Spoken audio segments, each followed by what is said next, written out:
Salve, salve galera! 3 Brasil, 0 Escócia. Brasil classificado para a segunda fase, para a 16ª de finais da Copa do Mundo 2026, né?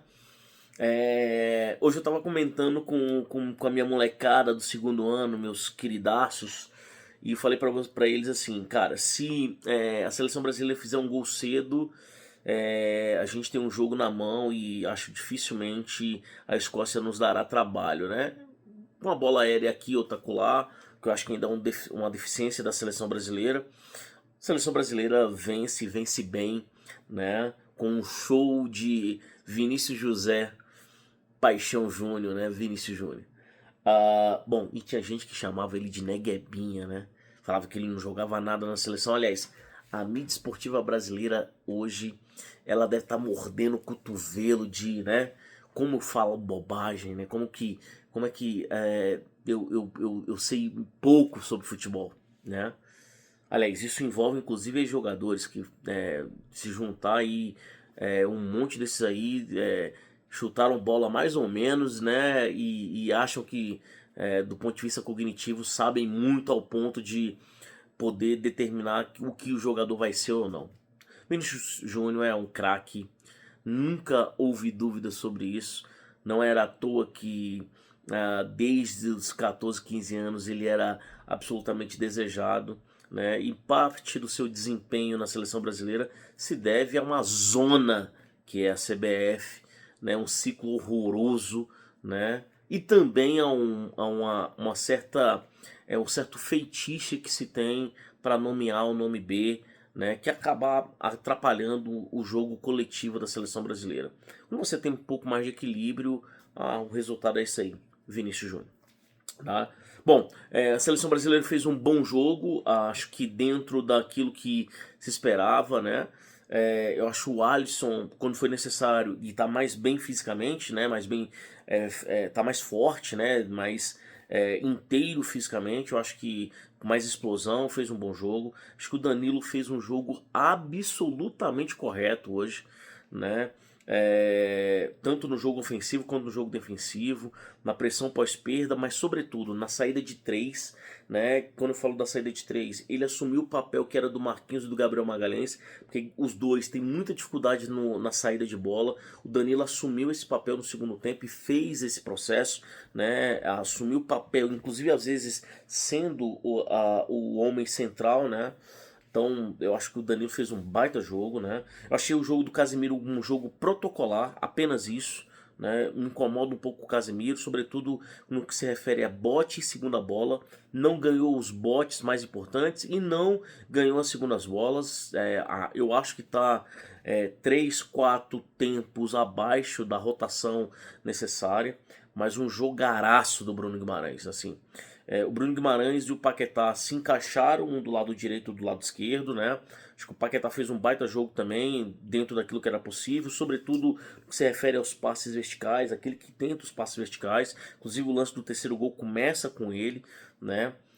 E o Bruno Guimarães, a terceira assistência em 3 jogos, né? Então, assim, o primeiro jogo muito ruim, o segundo jogo razoável, o terceiro jogo excelente do Bruno Guimarães, né? Gostei muito do jogo do Ryan, sobretudo a partir da segunda metade do segundo tempo, né? Pressão pós-perda, recomposição, contribuiu muito com o Danilo, né? E apesar de uma dificuldade ou outra do jogo de 1 para 1, né? Tem força, tem intimidade com a camisa, tem personalidade. Eu acho que isso é absolutamente importante para quem quer ser titular da seleção brasileira. Isso prova porque que o Luiz Henrique não é hoje o titular, apesar de, na minha opinião, ter um jogo de 1 para 1 melhor do que o jogo do Ryan. O Ryan fez um baita de um jogo também, né? Matheus Cunha começou mal o jogo, meio sumido, meio apagado, mas depois foi se encontrando, né? E melhorou no jogo e fez mais um gol, o terceiro gol dele na Copa do Mundo, né? Mas nada se assemelha ao jogo do Vinícius Júnior. Cara, o Vinícius Júnior é um craque. Nunca houve dúvida, quem entende um pouquinho de futebol, nunca houve dúvida do que ele era e do que ele poderia representar para a seleção brasileira. É o melhor da geração, não tem o que dizer sobre isso, né? E se não fosse a pataquada o escárnio, o ato espúrio, né, do juiz mexicano, ele seria mais um jogador brasileiro a promover um hat-trick. Aliás, dois jogadores brasileiros. Aliás, ele seria o segundo jogador brasileiro a fazer um hat-trick, né? O outro foi um tal de Edson Arantes do Nascimento, tal de Pelé contra a França em 1958, né? E veja, tá, senhoras e senhores, tem uns bobocas aí, o Pelé fez isso com 17 anos, tá? Tem uns bobocas aí que descobriram o futebol apenas de 10 anos pra cá que acha que o Messi é maior do que o Pelé. Não dá, não dá pra gente discutir isso, né? Eu tenho uma frase do PVC que eu acho muito legal, né? É como você entrar numa igreja e questionar Jesus, na igreja católica, né? Questionar Deus, né? Não dá. Pelé e o resto, tá bom? E para de discutir isso porque fica feio para quem fala, para quem, né, pros vijões que acham que futebol nasceu tem 10 anos, tá? Por favor, me ajuda, tá bom? Vinícius Júnior poderia se igualar ao Pelé nesse sentido, tá? Mas só nesse sentido, beleza? Bom, é o primeiro jogador desde Ronaldo e Rivaldo, né, que faz 3 gols nos três, aliás, que faz um gol por jogo, no mínimo na fase de grupos, né? Antes dele, Rivaldo e Ronaldo, tal de Romário, né? E um tal de Jairzinho na Copa de 70, que foi o único jogador da história das Copas que fez gols em todos os jogos de uma Copa, né? Vinícius é incrível, né? Incrível. Poderia ter feito quarto, quinto, né, sexto gol, né, teve chance para isso, né, e fez um jogaço, tá? O jogo para ele, beleza? Bom, eu acho que a gente ainda tem uns problemas, alguns problemas que são importantes. Ainda me incomoda o jogo de construção da seleção brasileira. A gente não pode ter menos posse do que a Escócia, tá? Me desculpa, Ancelotti, né? Por mais que o jogo do Brasil seja um jogo de transição, não dá para o adversário, como a Escócia, ter mais posse de bola do que a gente, né? Eu acho isso um absurdo, mesmo com 3-0, tá?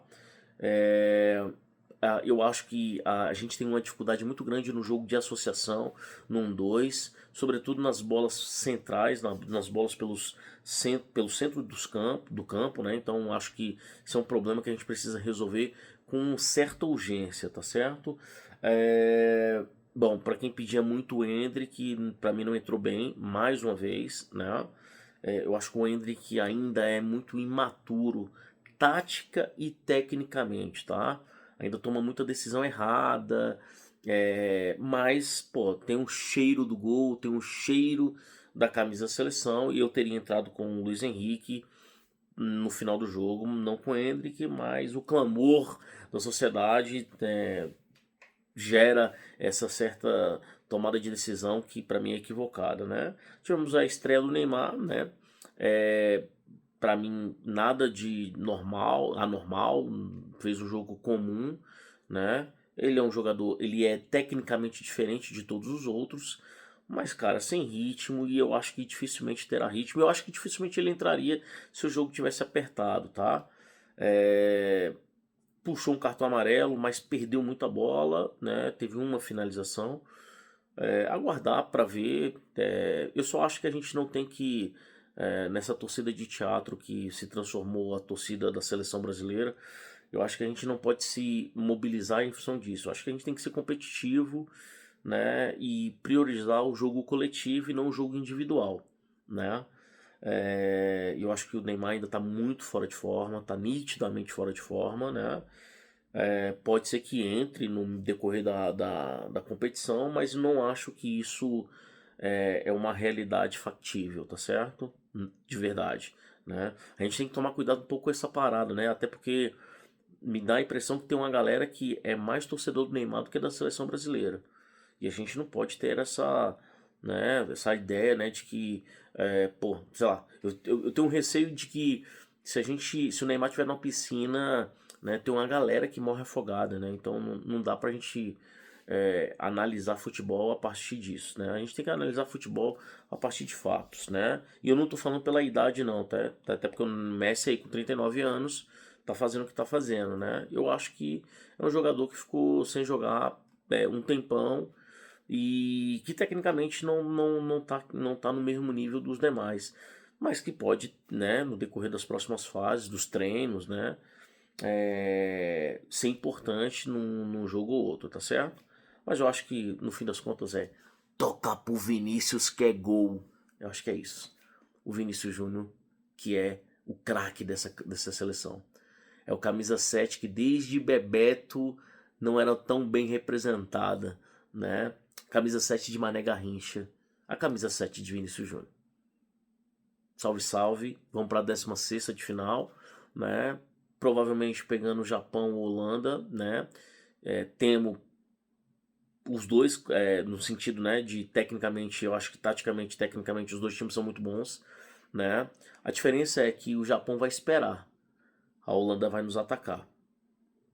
A Holanda tem um sistema defensivo que eu acho que pode ser vulnerável, porque eles atacam muito pelos flancos, né? Os dois laterais são muito ofensivos, né? E eu acho que pode ser, é um jogo possível para a seleção. Já o Japão, eu acho que é um time que tecnicamente é muito bom, muito rápido, né? Mas tem muita dificuldade, sobretudo no jogo aéreo, que eu acho que é um problema da seleção brasileira ainda, tá? Tanto no jogo aéreo defensivo, por isso que o Alisson se destacou, como no jogo aéreo ofensivo. Eu acho que a gente faz muito pouco, tendo sobretudo Gabriel, Magalhães e Marquinhos. Um ponto, tá? Eu acho que Marquinhos e Casemiro ainda não entraram na Copa. Eu acho que é importante que a gente tenha essa visão, tá bom? É isso. Vamos para a próxima partida. Segunda-feira tem mais. E olha só, liberem a galera para curtir o jogo, moçada. É Copa do Mundo. Segunda-feira, deu 10 horas da manhã, ninguém mais quer fazer nada. Trânsito hoje tava um inferno. Libera a galera para curtir o jogo. Por favor, trabalhador merece esse momento de euforia e de alegria. Sobretudo os trabalhadores da base, aquela galera que é mais humilde, que pega ônibus, né? Então, pô, para você que é chefe, para você que é patrão, pô, alivia um pouquinho de endomarketing, um pouquinho de sensibilidade, faz bem pra caramba. Pode crer? Valeu, tamo junto, é nóis.